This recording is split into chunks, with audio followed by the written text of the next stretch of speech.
Okay, we're going to look at a couple two-step equations. So I'm just going to go through each step. I'm going to verbally explain everything that I'm doing so you can hear as you're seeing me go through it. If you have any questions, pause the video, rewind. That's the awesomeness of using these online videos. You can stop them and replay them whenever you want. So I'm always going to draw this line so I know where my two sides of my equation are over the equation symbol. I'm always going to put a box around my variable so I know where my variable is. Now, when I'm looking at two steps, once I know where my variable is, I'm kind of staying on that side when I think about my opposite operations. So I'm going to start closer to x and go further within the side that I'm on of the equation. So right next to x is a 7, so that means it's 7 times x. And then there's that plus 12. So when I'm looking for solving for x, I'm going backwards. The first thing right there is 7x, and then there's the plus 12. So when I go backwards, I'm then going to start with the thing that's the thing that's not right next to x. So I'm going to start with the plus 12 because the 7 is connected with the x. It's right there. I don't want to mess with that until I can get rid of that 12 first, because the 12 is a little bit further away while staying on the same side as x. So I'm going to use the opposite operation, which is subtraction. I'm going to make sure that I subtract it from both sides of the equation. So here was the first step that I did. The 7x remained the same. I did not touch it. I did not do anything to the 7x. All I did was subtract the 12. Subtracting 12 cancels that out. I still have my equal sign on my straight line. And negative 23 minus 12 means it's going to be a bigger negative number. So it ends up being negative 35. Okay, let me change colors. Okay, so I'm still looking for x. I still want to just find x. Now I only have one step left, 7 times x. So I'm going to divide by 7, and I'm going to make sure I do it to both sides. Dividing by 7 cancels this out to 1, so I just have x. Negative 35 divided by 7 gives me negative 5. So my final solution is x equals negative 5. You can check this by plugging it back in. I'm trying to keep this video a little short for you to go faster, so I'm just going to leave it here, and you can pause and check it right now to make sure I did the work correctly. Okay, so remember, you can always pause, make sure you take your notes and have everything that you need. So we're going to look at another one. So first thing I always do, this one looks a little different because the equal sign is closer to the left, but I'm always going to identify my equal sign, identify my two sides, find my variable. So now I'm kind of staying, I'm going to draw this little, I'm staying within the one side the variable is on.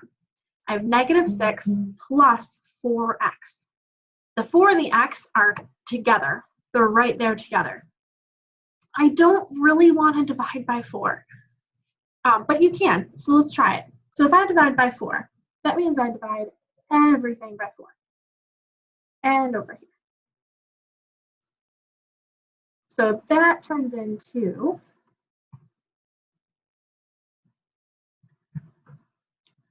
negative 14 divided by 4 equals negative 6 divided by 4 plus 4x divided by 4. This will cancel out. So now I'm going to leave them as the fractions.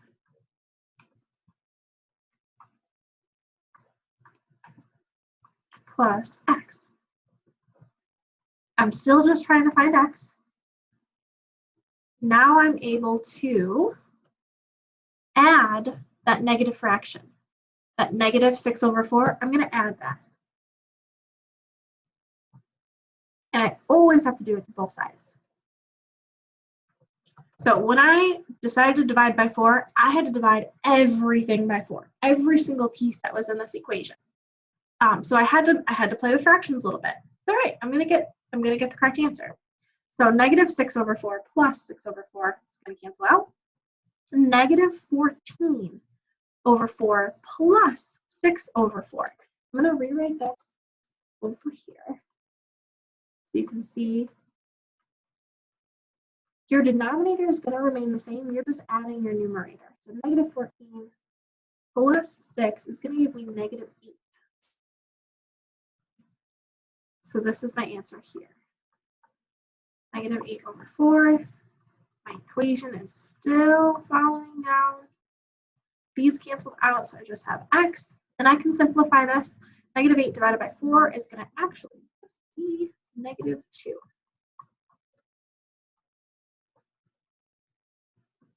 Now, if you solved it a different way in your notes, but you still got negative 2, you did it correctly. There's multiple ways to solve these. You can pick whichever way works best for you, whichever way makes sense.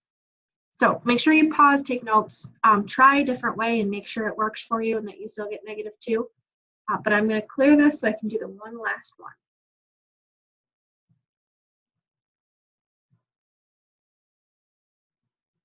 Okay, here is our last equation we're going to look at. So I'm always going to turn my drawing tool on, draw that equation, and make this one a little bit longer just in case, and identify where my x is. So from here, I'm looking just with where x is, and I'm trying to undo what's happening. Okay, I knew when I divided by 3, or when I divided by 4 last time, it gave me fractions. I don't like to play with fractions sometimes, so I'm going to try to avoid fractions in this case. And I'm going to look at the negative 8 first. So negative 8, to undo this, I'm going to add 8 to both sides. Remember, I always cross that line.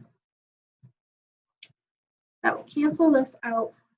3x and equals 9. Okay, this looks pretty good. I like the looks of this.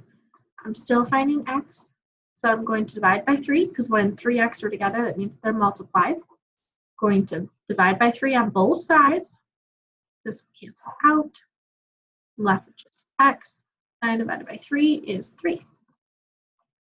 So this is my final answer. All right, pause, play back, rewatch, take notes, try different methods, just like the middle one. We looked at it a little bit different. You're going to be playing with these, and you'll have a few practice problems to work on as well.